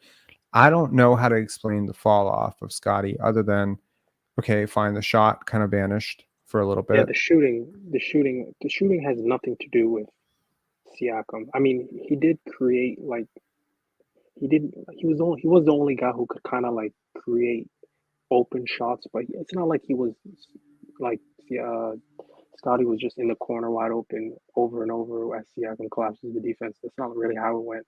He was knocking down a lot of shots or off of all passes from all teammates. So it wasn't Mhm. really, but primarily it was the shot that fell off and a little less rebounding. Remember, he started guarding the perimeter, less rebounds. That the stats love rebounds. Mhm. That's why bigs are always, their advanced stats are always insane. Fair. Um, I need him personally. I want him around 9 rebounds a game because to me that's also half of those rebounds turn into transition opportunities. I think there's also a rebounding advantage on the offensive glass if his matchup is always a guard. Because Yeah, yeah, typically, as well. like think guys hug their matchup, unless they're in a zone. In which case Scotty is definitely smart enough to kind of crash the glass and be a pest offensively. I think a lot of his offensive rebounds actually do come off of his own misses. So I think sometimes his true shooting percentage and effective field goal percentage are a little bit disingenuous because he's really good at tracking his own misses, which shouldn't really count against you as much as, you know, misses without the offensive rebound do. But yeah, like Well, I think it's really interesting, this dissection of what position he should play, because to me Scotty is, as a guard, enjoying a lot of the advantage that Jokic enjoys as a center, which is that he can move his defender around and kind of manipulate, and he's got like just enough skill and handle to keep, like, when you watch the Denver Nuggets play. I don't know how often you watch the Denver Nuggets play, but I a watch them lot, a a lot. lot. Okay, good. So like when Jokic was playing against the Raptors, you saw like the Raptors hesitant to double for a bit because you don't want him to find his cutters and get his shooters going. But at Mhm. some point, you also can't guard him with Ochai or Baji, right? Like you Yeah, can't guard him with Ochai and RJ. You're gonna get killed, and that's what the Raptors did. And so um, without Jakob Pertl, I mean, even with Jakob Pertl, you have no suitable matchups for Nikola Jokic because that matchup does not exist in the NBA. There's nobody who can guard him one on one. Literally nobody. There are is like is three Yo or four guys who can make it competitive. Sorry, what? is Jokic your like who you would hope he becomes, like just some version of him? No, I think Scotty. My Who do you hope want him is to be? Scotty. Yeah, I don't think that player exists, man. I want him to be himself, but like I feel like the player that he would become would be like some sort of hybrid, between Giannis, Jokic, Pippen, like that. Like he's a better yeah. playmaker in my opinion than Giannis, but Giannis is a better athlete. He's a better athlete than Jokic, but then Jokic is like the better post player and the better finisher inside and the better rebounder and all that stuff. He's got Touch, yeah. Jokic beat in athleticism, defense, defensive awareness. There's so many things that, speed. So it's like, man, like everyone talks about, like, what if Scotty became Jokic? It's like, okay, well, what if I could take Scotty's speed and agility and give it to Jokic? Like, we might be talking about the greatest player of all time, right? We might already be talking Easily. about one of the greatest players of all time, but like I'm saying, like we could be talking about the GOAT. Like he could be clearing Michael Jordan if he had Scotty's athleticism, but he's a Yeah. slow-footed, kind of lumbering big. But what Jokic does really well is he sucks in the double, and if you don't give him the double, he's like shooting 70% true shooting, and it's just not stoppable. And everyone is better because he's on the court, because he has these brilliant, crisp passes right into the shooter's pocket. And it's like, man, where else have I seen this before? Jason Kidd, Scotty Barnes, Magic Johnson. Like, there are a lot of gifted playmakers. And all of those guys enjoyed one thing. They had a size advantage at their position. But Scotty does not have a size advantage at the power forward position. If Scotty was 7 feet tall, then he could be at any position. It wouldn't matter. But he's not 7 feet tall. And so I don't think it's a great advantage for him to be undersized on a nightly basis relative to his matchup, because you got guys who are like 6'9", 6'10", who are older than him, who can body him and really keep him off the block. And you're taking away his last course of action. And when the jumper does not go, he's useless. Offensively, he becomes kind of useless.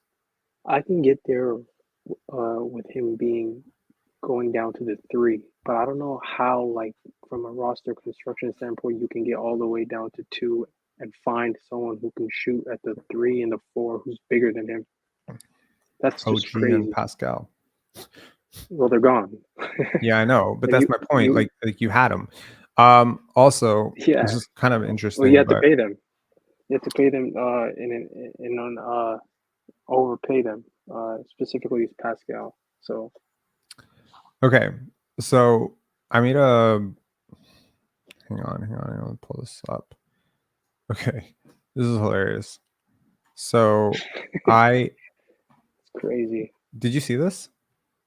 Yeah, I saw that. Yeah, I mean, I looked if you at it. only have one back in Toronto next season, who are you choosing? And obviously, I kind of like, personally, I knew what the answer was going to be, and just to anyone everyone who's said OG.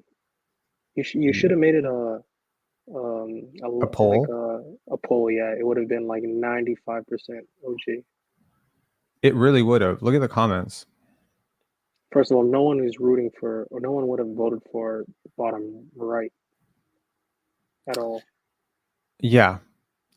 Here, Claudia Noor, whatever, saying Noor de Hoke, saying peace skills. Okay. It's funny. She tagged them. I didn't. Okay, nice. Pascal, no debate. So there's 2 votes for Pascal, 1 vote for Fred. No, Pascal, no. You know what's funny? Fred is actually by far the second best option. Fred next to Scotty is actually a terrific duo. Well, not terrific, that's an exaggeration, but he complements Scotty a lot. It's just too bad that what happened last year happened. Yeah, he does, but now with Emmanuel Quickly, I don't think that fits. Okay. Rank Scrub saying, in my opinion, Scotty is the best we have at defending the nail free throw line, so that's why we should play him at the 3. The super fluid athlete to upgrade to 4. That's a really good point, and thank you for the super chat, man. Appreciate it. There's just no way you can find a 4 and 5 who can shoot like Jakob. I'm actually fine with Jakob. I think the trade has made people think he sucks. I mean, he doesn't. He's actually pretty good. He's like a top 100 player. Sure. Yeah. This was also a really interesting graphic. If you're wondering where Scotty Barnes is, he is right there. Yeah. So this is value added subtracted relative to value salary earned. So worth noting, the worst contract in the NBA is Ben Simmons right there, followed by Bradley Beal, Zach LaVine, John Morant, largely just due to a lack of games played, Gordon Hayward, Klay Thompson. Klay Thompson is interesting because it's just like the fall off relative to production. Andrew Wiggins, Jordan Poole. Damn, a lot of Golden State Warriors there, or ex-Golden State Warriors. Dominating right over there. Tobias Harris, who had like, I think 3 points in like 30 plus minutes last night. By the way, he's an interesting player. Who? Tobias? Tobias. What's interesting about him? For the Raptors? Yeah, he's going to be up this year. His contract is up this year. He's basically bigger than he's not bigger than Scotty, but he could fit the 4. Think about it. As a starter? Why not for 2 year contract? Or no, fuck no, man. He's listen. If you take him out of Philadelphia with all that, I'm not saying he's going to be way better, but I think Philly's put a lot of Bro, does pressure on him. defense not matter to you at all? You think he's a good defender? He's not a good defender. He's not. He's not bad. He's like net He's not neutral. good. Like, No, you need great. You need like a great defender, dude.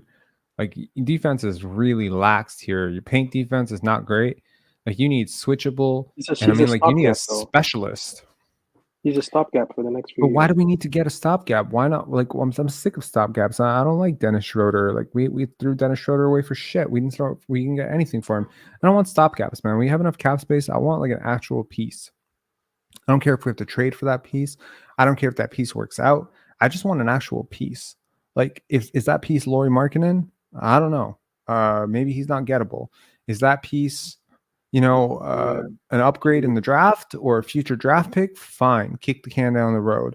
Is that piece, I don't know, man, just make it make sense on the timeline. Like, one player that I really like, Jonathan Isaac. We think alike. I looked at his contract, but he's getting paid 17 next year. It's not guaranteed, I don't think. Or is it? He had like a lot. He had a lot of weird, like non-guarantee, guarantee if waived before this day, etc. So it offers a lot of flexibility to whoever trades for him. Yeah, but I don't know about 17 for a guy who might get hurt. I'll tell you right now, I'd rather have Jonathan Isaac than Tobias Harris on this team. Heartbeat. I don't know if I'm just too down on Tobias Harris. But what if he gets hurt though? What if Tobias Harris gets hurt? Yeah, but come on, that's different. Let's see here. Pull up Tobias. I looked at his basketball reference. He's still kind of positive. I think he's a positive box plus minus. Okay, let's see here. Just slightly, right?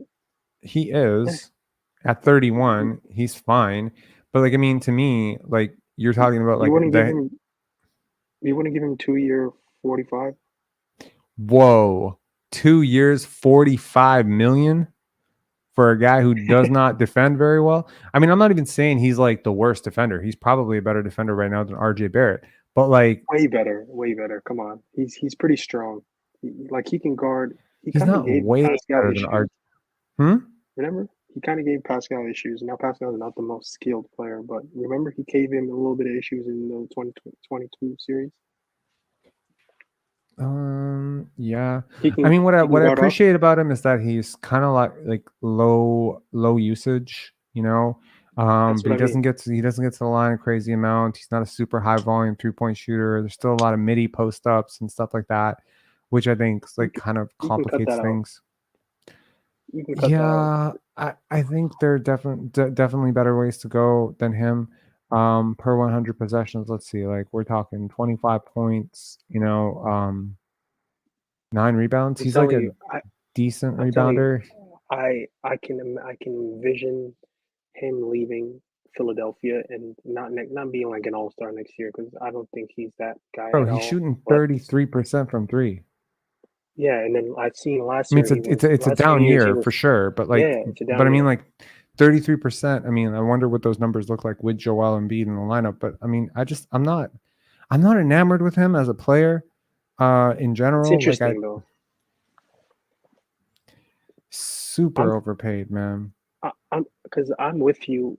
Get big, but I don't know about getting Scotty to the 2, but Scotty at the 3 and Tobias at the 4. That makes sense. It makes sense. And then RJ too. I just don't agree with the timeline argument of having a 31-year-old probably on the decline of his career. Definitely not a spring chicken, not a great defender, not the greatest playmaker, just kind of like I don't know, man. Like there's a lot of players I would take over him. I would take Jeremy Grant before I took him. Jeremy Grant makes insane though.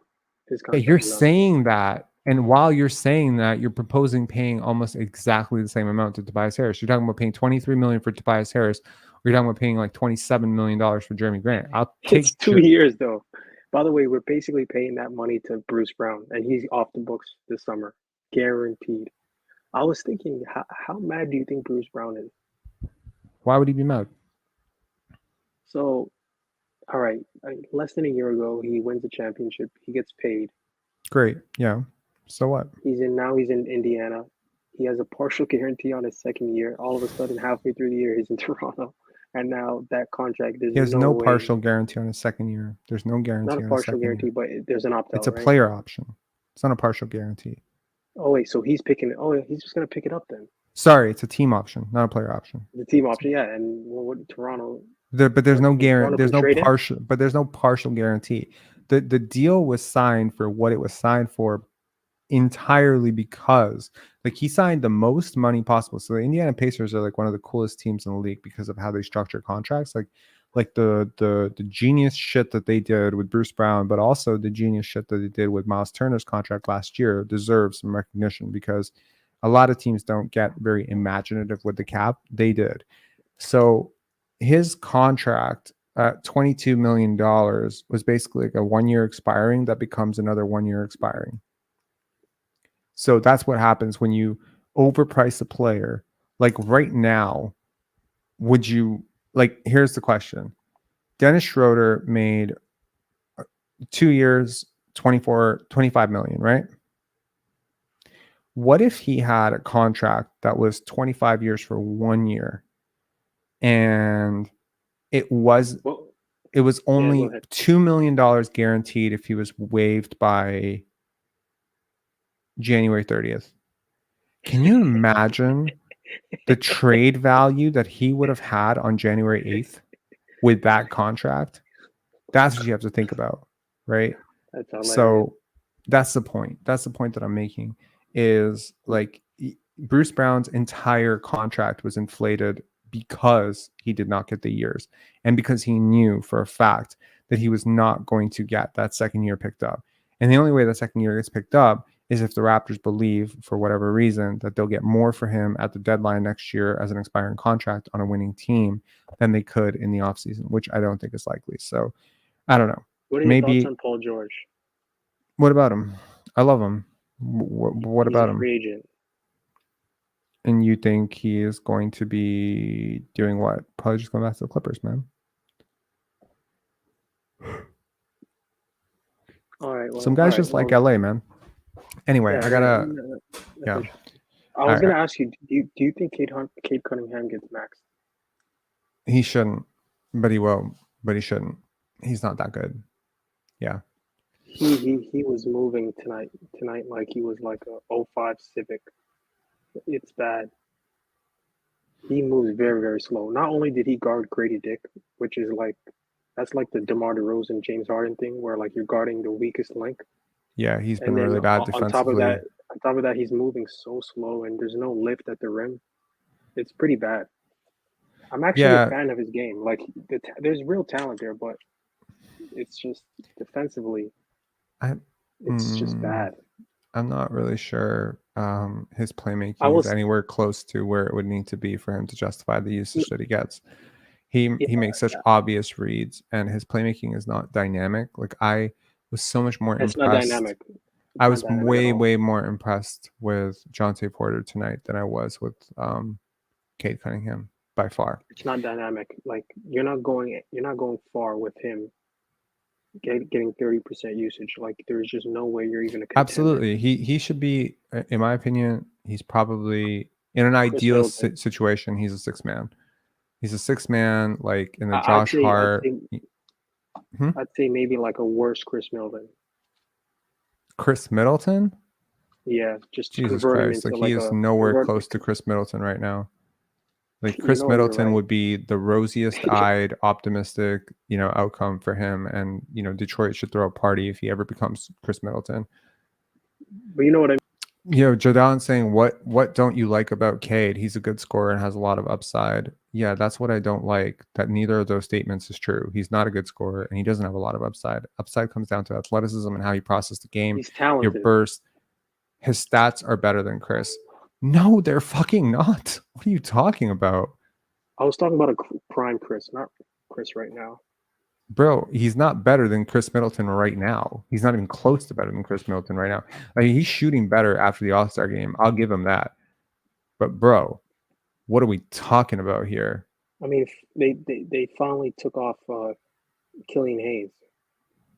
Like, congratulations. He has exactly the same box plus minus right now as RJ Barrett.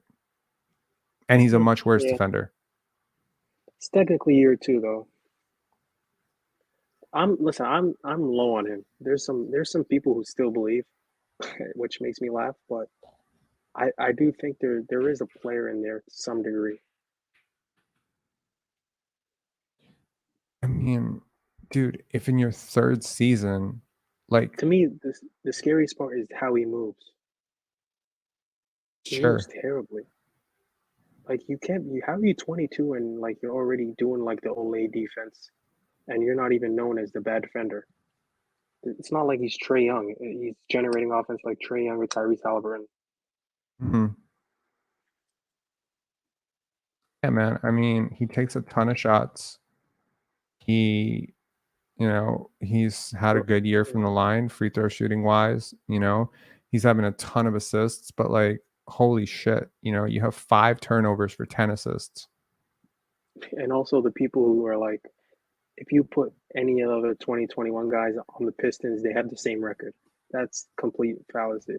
Yeah, Jadan's saying more assists and more points this season in his third season than Chris has ever had.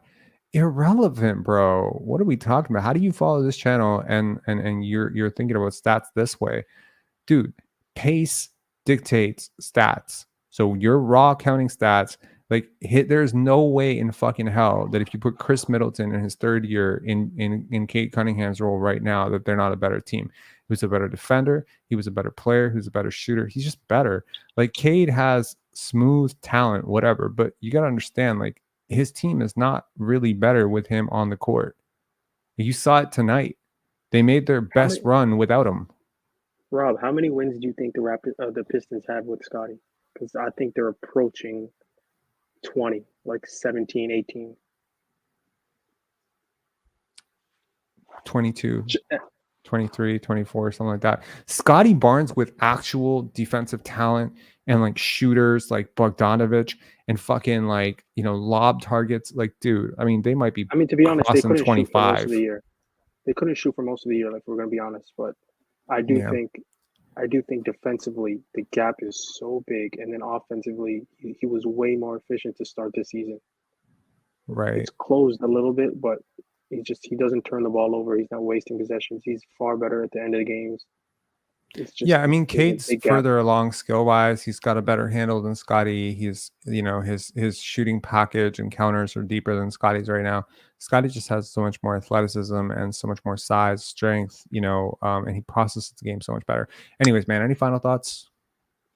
Yeah, no final thoughts. Okay. I will say thank you to DeMar DeRozan because he took over that Pacers game. Yeah, I'm very, very happy for that. Thank you, man. Cheers. All right, man. See ya. Okay, and post game, and we're out. This is not it. This is not it. What the hell happened here? What? Download. My bad. Okay, so that was the post game from the last game. My bad. And what? Why is this not working?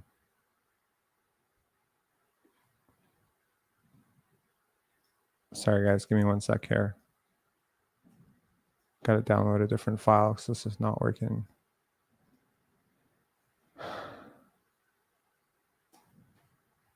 What is going on?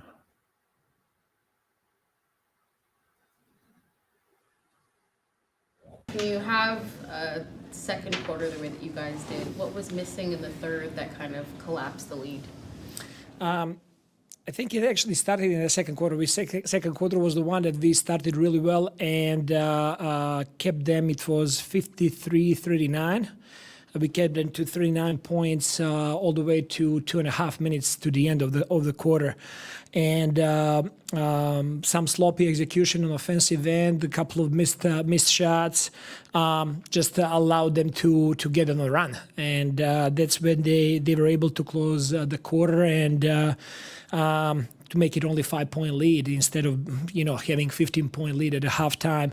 And then in the third quarter they came back. We knew that they're gonna came out there confident. In the third quarter, what was really missing is our aggressiveness on defense to create some of the steals and turnovers that were really good in that second quarter. And the rest of the game we were not able. Pretty much whole game we were not able really to control the glass. We ended up being down 21 in rebounding. We created 32 assists, but we just did not have enough on the glass and allowed them second chance points. That was biggest difference. The difference was the free throw line as well. So we had to do better job in the second half. First half they had only 4 free throws, and they ended up game with 31 free throws. So second half, our aggressiveness was there, but we just committed way too many fouls. Between tonight's game, of course, and the way that you guys came out in Denver, what do you feel like was the difference that kind of set those two games? Because it feels like the execution was just really, really strong in Denver, and maybe a little bit different tonight. It's hard to say game to game what would be the main difference. It's different team. It's different mindset of the opposing team as well. Obviously, Detroit, they wanted to start the game really well. They had a chance to see the way we opened the game against Denver. It's definitely a learning opportunity for us, and that's something that we need to address, how we're starting the games. But also, I talked to the team about getting the feel when the momentum of the game, like we cannot make a turnover now. This is the moment we gotta really rebound. Like the moments that change the really rhythm of the game. So that was a big message for us. I thought that we had really good stretches of basketball. We just gotta extend 20 minutes of really good basketball to 25, to 28, to 30, to 35. So it's like, sorry, just to harping on what you were trying to say. So if, say, for example, you guys go on a run, Detroit comes and collapses it, let's say, or stops it. Is it just the response after that you're looking for needs to be a little bit more attentive from your side, or just sort of just throughout the entire game? I think it's throughout the whole game. Sometimes we're going to go on the run and we cannot relax at that point. If team goes on the run, we cannot lose our head. This game is game of runs. It's just like how do you prevent big leaks, how to keep it more under control. Just like that, there are momentum changing plays that can get you really going, or it can get the other team going. How tough a matchup was Jalen Duren when he's playing the way he played tonight? 25 points and 24 points and 23 rebounds, 5 assists. Jontay, obviously tonight, again, showing another kind of layer of his game with the blocks. What are you seeing from him in terms of how he's been able to come along in such a quick amount of time? I was really happy to see blocks for sure, but also he was so active and aggressive in coverages. He was getting deflections. He was really active there. He got a couple of steals as well, and that was really what gave me confidence to keep him on the floor, even to finish the game with him. He does really good job with that, and he continues to surprise me with his athletic ability. Do you tell him to kind of look at a Kelly, let's say, you don't need to necessarily be a point guard to play make, but the way that Kelly's able to facilitate and have that size is also quite great for this group as well? No doubt. Kelly is somebody that our whole team is going to look at because of his level of unselfishness and the way he connects with the teammates, and definitely that's a good comparison for Jontay to mold his game. Boom. If you don't know why I'm booming because he didn't end up showing that. Weird live, weird game. Weird day overall. But I will say that this slugfest that is this season is about to end. And I look forward to the summer. I remain optimistic about what the Raptors can do, regardless of bad games from Grady, bad game from IQ, whatever. I know that with a summer together, this team will gel, and Summer League will be really fun. I'm looking forward to the draft. I'm looking forward to some young talent coming onto this team. But I'm actually very much more looking forward to the young talent on this team taking a step next year. So hopefully this will be a very positive offseason for the Raptors where they'll continue to make decisions. I feel like they've made a lot of decisions. I feel like they have a couple left. And yeah, that poll that I made about, which of these players would you like back? I just want to say that the player that won that poll by far was OG. And he's the one person who could actually come back. I think OG could come back. And, he's making such a difference for the Knicks that you just think to yourself, with the way Darko is playing right now, could OG Anunoby be the missing piece for the Raptors? And would the Raptors pay whatever price is needed to make that happen? 35 million, 38 million doesn't bother me at all. If the Sixers can be competitive team with Tobias Harris making 40 million, well, OG Anunoby is a considerably better player than Tobias Harris. So yeah, I don't mind paying $40 million for him. Because I just think, yeah. Or if it's, 2 first-round picks or 3 first-round picks for Herb Jones, like, get it done, man. Or Trey Murphy, like, get that player type onto this team, on Scotty's timeline, and I think it'll make a really big difference going forward. Anyway, thank you so much for the 2 super chats. Thank you so much to the 100, 200, 300, whatever of you tuned into this live. I realize post game on a Wednesday night, past midnight, Raptors at Pistons win is no one's idea of fun times. So thank you so much, and yeah. Here I'm saying if the Raptors could have snagged Jarris Walker in the Siakam trade, it would have fit so nicely with the 4 next to Scotty. To the point where I'd be willing to give up Bruce Brown and 2 of those first-round picks that we snagged to get Jarris Walker. Yes, I would have been very happy for Jarris Walker, but unfortunately, Raptors didn't get him, and now you have to go and find, some variation of Jarris Walker through this draft or free agency or through a trade. We'll see. All right. Peace, guys, and like this video if you haven't already. I would appreciate it. Subscribe if you're not subscribed, and peace.